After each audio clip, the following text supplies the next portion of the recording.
अच्छा, यूँ तो जो दुनिया है वो मुख्तलिफ़ वाक़यात पर चलती रहती है और वो भरी पड़ी है। और यूनिकनेस इस दुनिया की ये है कि हर किस्म के जो इंसान हैं उन्होंने दुनिया की आज तक जहाँ पहुँची है, यहाँ तक पहुँचाने के लिए अपना किरदार अदा किया है।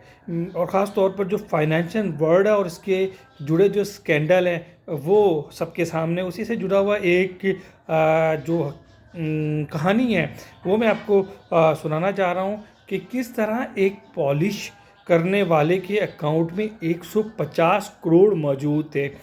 हुआ कुछ ये कि एक साहब एक बैंक के सामने जूते पॉलिश किया करते थे और जो बैंक का मैनेजर है वो रोज़ाना की बुनियाद के ऊपर उनके पास आता था, जूते पॉलिश करवाता था। और जूते पॉलिश करने वाले ने अपनी दुकान के सामने कुर्सी रखी हुई थी और अपने जो ग्राहक के उन्हें फैसिलिटेट करता था। जो मैनेजर है जिस वक्त वो जूते पॉलिश करवाता था, तो इस दौरान वो अपने हाथ में जो फाइनेंशियल या इकोनॉमिक्स टाइम है उसकी जो ख़बरें हैं वो पढ़ता था। तो एक दिन पॉलिश करने के दौरान जो पॉलिश वाला है उसने अपने जो उस बैंक मैनेजर है उससे पूछा कि आप बताइएगा कि स्टॉक मार्केट की क्या सिचुएशन है।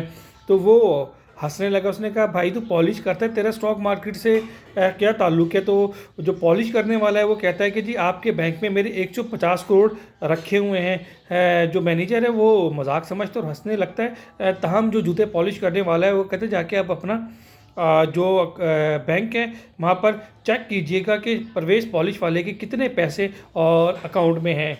वो मैनेजर जाता है और जो अकाउंटेंट है उसे बुलाता है और कहता है कंप्यूटर के ऊपर चेक करके मुझे बताओ कि जो परवेज़ पॉलिश वाला है उसको CNIC नंबर देता है कि इसके कितने पैसे हमारे बैंक में रखे हुए हैं।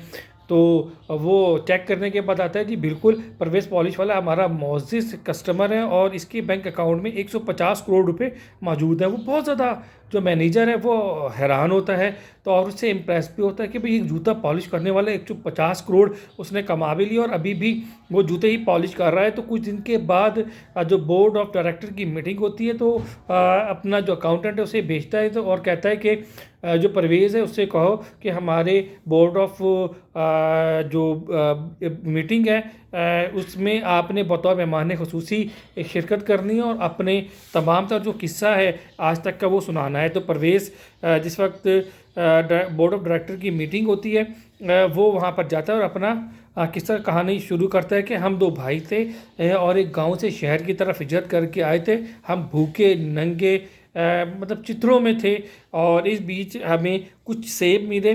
तो मेरे और मेरे भाई के दरमियान इख्तलाफात पैदा हो गए।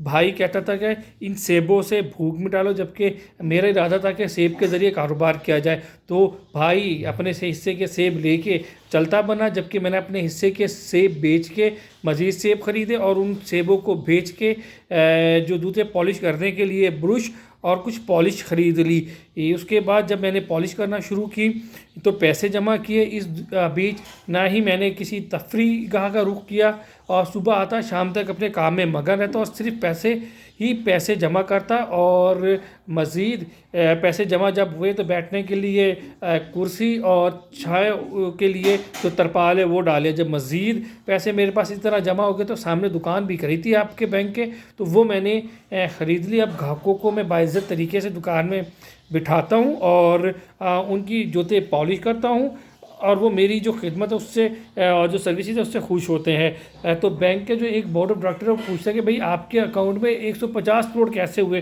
तो वो हंसने लगा और कहने लगा कि भाई जो मेरा भाई सेब लेके गया था वो दूसरे शहर शिफ्ट हो गया था और मंशियात का काम करने लगा था और जिस वक्त वो मरा उसके कोई वारिस नहीं था और उसके वो 150 जो करोड़ उसका मालिक था और वो 150 करोड़ मुझे मिले जो कि आपके बैंक के अकाउंट में मौजूद हैं। स्टोरी को सीरियस नहीं लीजिएगा, एंजॉय कीजिएगा, पैसा ऐसे ही आता है।